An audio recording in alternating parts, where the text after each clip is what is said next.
Welcome back, everybody. Today we are doing easy chicken and dumplings. We already have our boneless chicken thighs, our frozen peas, 3 carrots already chopped up, and half an onion. If you want to make homemade biscuits, have at it.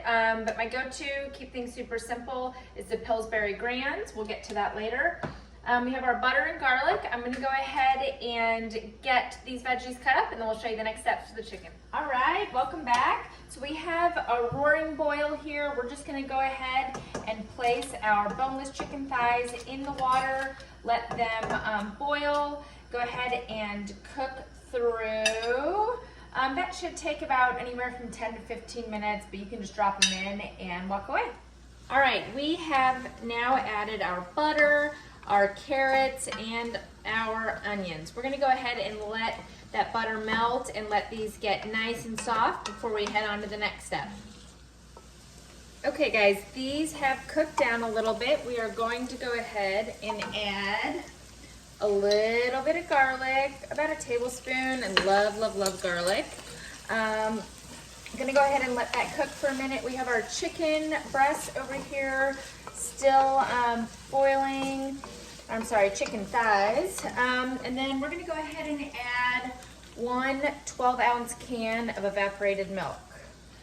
Okay, let's get that in there, nice and creamy. And 32 ounces of chicken broth. So I love making my own chicken broth. I make whole chickens all the time, so it's really simple. I just put the chicken in a big old pot, and then I go ahead and just add whatever veggies I have on hand and let it simmer for a couple hours, and then just store it or freeze it. So we're gonna bring that to a light boil and go ahead and wait till our chicken's done. And oh, we gotta add our peas. Can't forget those peas. All right, let's add those peas in here. Stir that up, and we're gonna go ahead and let that light simmer for a few minutes, and then we will go ahead and check on our chicken.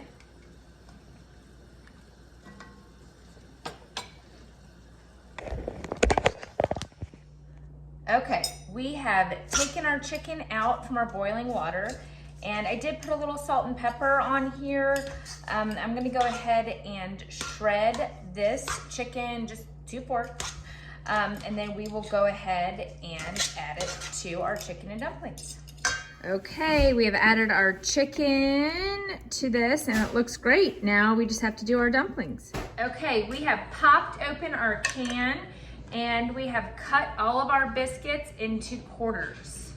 As you can see, cut all these up. I just went ahead and took the lid off of our chicken and dumpling mixture, and we're just gonna go ahead and separate all of these like this and place them in our pot. And try to set them evenly around. Don't stack them on top of one another. Hi, Lucy. I got the bulldog, came in for a visit. And then once we go ahead and separate these on top, we're gonna place the lid back on for about 15-20 minutes. You'll know when they're ready. They'll be nice and fluffy and light.